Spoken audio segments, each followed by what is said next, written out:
What's going on? Welcome to something new. I'm your host, Gamal. This is the One Man's Walk podcast, and right now you're checking out a short. So, what I'm doing is giving you a breakout of a small portion within a larger episode. If you like what you see in this small section that's been broken out, then feel free to check out the full link below so you can see the full episode. Hopefully, you enjoy it and it makes you want to go check out the full episode. We're gonna do one more. I think this is it. We're gonna do this Auntie Diaries because this is nuts. My auntie is a man now. I watch him and his girl hold their hands down, tipping the avenues under street lights made his, thinking I want me a bad when I get big.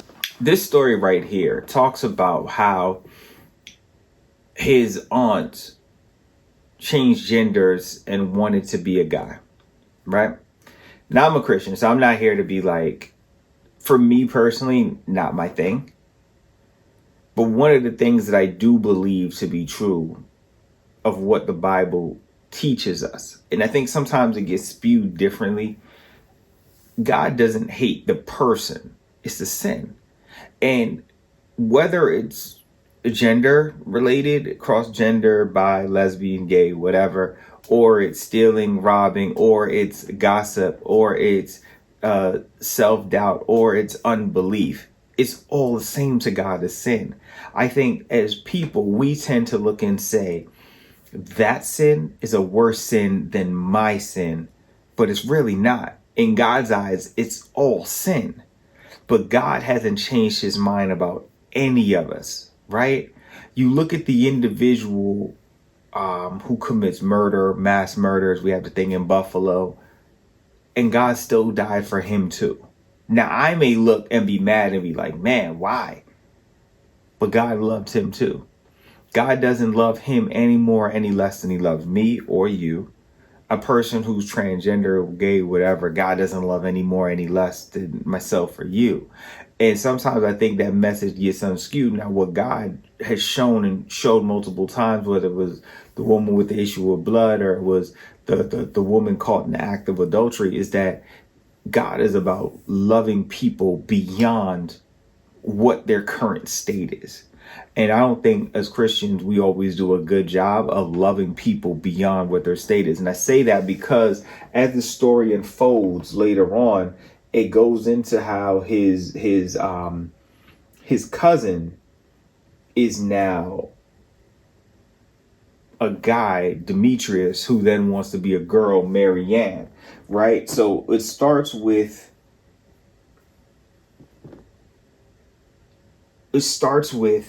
first her wanting to be a guy and then him wanting to be a girl. And so it's a crazy dynamic. And again, that's not for me or whatever, but I wanted to talk about this. Auntie was a man now. We cool with it. The history had trickled down and made us ignorant. My favorite cousin said he's returning the favor and following my auntie with the same behavior. Demetrius is Marianne now. He's more confident to live his plan now. But the family in disbelief this time, convincing himself he ain't living discreet, he's fine. They said they never seen it in him, but I seen it. The Barbie dolls played off reflection of Venus. He built a wall so tall you couldn't climb over. He didn't laugh as hard when the kids started joking. We ain't know no better. Middle school kids with no filter, however. And so he talks about how he saw it in his favorite cousin growing up. And it goes going in, and really what he's saying is, now I think the reason part two of being able to show it and say it's my favorite cousin is being able to say, well, do I stop loving my cousin because of the lifestyle my cousin is in that I am not in, right? Because Kendrick isn't in the song saying he's in that lifestyle of wanting to change gender or anything like that. But he's saying beyond what he is at this moment, right? And who knows? Because God can change that around and whatnot, but even if it doesn't happen, am I going to stop loving my cousin, who I grew up loving and wanting to be around? And I think both can be true. Like, that doesn't show a level of acceptance of saying, hey, yes, I want to just full-fledged support the lifestyle, as much as say, I want to let you know that regardless what it is you do or you become in life, it doesn't change the relationship of who you are to me and what we are together and the love I have for you. And I think that to me is the part that sometimes get lost, because as the story continues and he gets into being because he was just talking about the idea about being in middle school and the jokes and using the F word, not the 3 letter word, not the 4 letter word, and how you joke and you say it. I used to say it all the time. Everybody say it, and how the cousin never joked about it because maybe internally he was dealing with whatever. But then when he gets to this part about um, the church, and he talked about the pastor in this part right here, and I'm not gonna lie, as I was playing it and it was saying I cried, I was thinking to myself, crap, Lord help me, so that way I can see it as you see it. Because you can love people through stuff and show people, hey, God still loves you. I think sometimes we help the same way I needed my dad to remind me that God was there in the midst with me, and that I needed my dad to embrace me at my scariest moment. Other people need us to be able to not say, hey, it's okay, or say like, hey, I support that lifestyle, as much as to say, I have not stopped loving you. Like that's no different than like a child that's in jail or a child that's on drugs. You're not supporting that your child's in jail. You're not supporting your child's in drugs. You're not condoning or saying, "Hey, man, I'm here for that." But does that change the fact it's still your child? Does it change the fact it's still your parent? Does it change the fact it's still your sibling?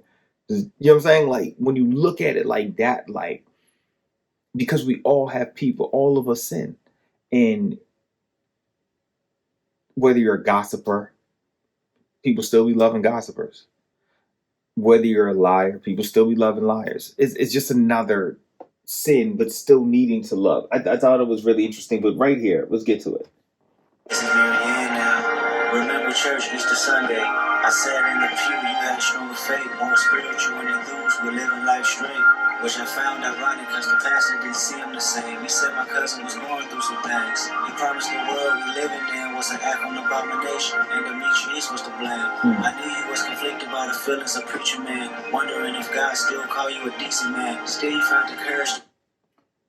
So the guy's going to church, still struggling, but going to church, wanting to hear the word of God, to hear something, to hear some level of encouragement. And he said the preacher called him out and said that the world's abomination, and Demetrius was to blame as one of the people because Demetrius is now Marianne now, right? And he said it hurt his feelings because here he is still looking up to the preacher and thinking that the preacher, who was always talking about love, was going to, in that moment, showcase love, but it didn't feel like it came across.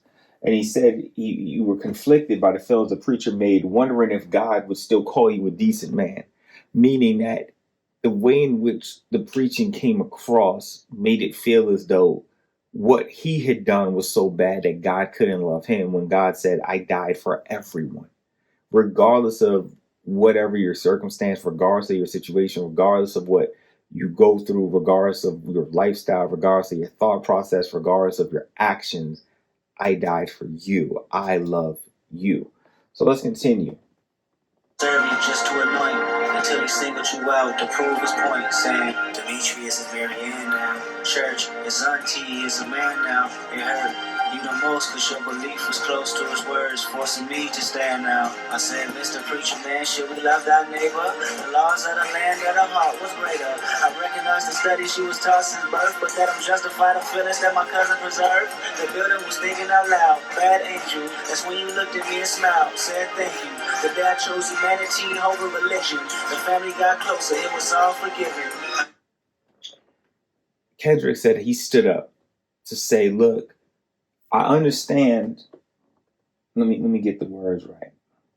He said the laws of the land of the heart was great. He said, preacher man, should we love thy neighbor? The laws of the land of the heart was greater. Because the Bible still talks about loving everyone, learning to love everyone, all of us. Just as Kendrick said it in that previous song about the Drake and Kanye thing and saying, I got more growth to do, more maturity to do. We can all use that as far as who we choose to love, as far as how we choose to still show God's love. And that's, you got to ask God for this. You got to be like, Lord, help me to show the love you want me to show. So that way it comes across that people still feel God's love. And so he says, the building was thinking out loud, bad angel, talking about Kendrick for standing up and saying this. He said, that's when you looked at me and smiled and said, thank you. Because one person, while Kendrick didn't understand whatever was going on with Demetrius to Marianne, whatever that dynamic that made him want to do that, he still understood this is a human being with feelings, with emotions, who's still trying to come to church, who's hurting, and feeling singled out and pointed out, which is, you know what I'm saying? Like, who would want to feel that, regardless of whatever you did? You know what I mean? Like, I tell some of the girls at church who have had babies, I'm like, well, you gonna stop coming? Okay, you had the kid. What, you gonna unhave the kid now? You already had the child. Keep coming. Don't let people's steers get in the way. You made a mistake in that regard. Or, you know what I'm saying? Like, the child coming here wasn't a mistake, but maybe it wasn't how you intended to have a baby. We can't undo it. You had the baby. Let's move on. Let's love the baby, bring the baby in, we say hi, we keep it moving. But he says, the day I chose humanity over religion, the family got closer, it was all forgiven. Now that's the part that's key. Because I would always tell people, I'm not telling you to choose religion. I'm telling you to choose Jesus. Because sometimes the representatives of him are not a good representation of who he is and how he loves you because of how we all can act.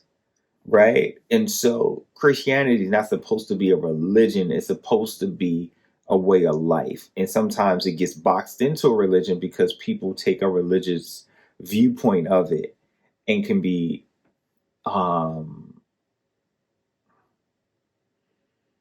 not allow God's love to be the deciding leading factor. So when we get down, he brings it down a little bit more. He said, reminded me about a show I did out the city. That time I brought a fan on stage to rap, but disapproved the word that she couldn't say with me. You said, Kendrick, ain't no room for contradiction. To truly understand love, switch position. We can say it together, but only if you let a white girl say. So that's nuts. He said, you know, because it says, see, I was taught words were nothing more than a sound if everything was pronounced without any intentions. He says, if every second you challenge what I was kicking, reminded me about a show I did out of the city.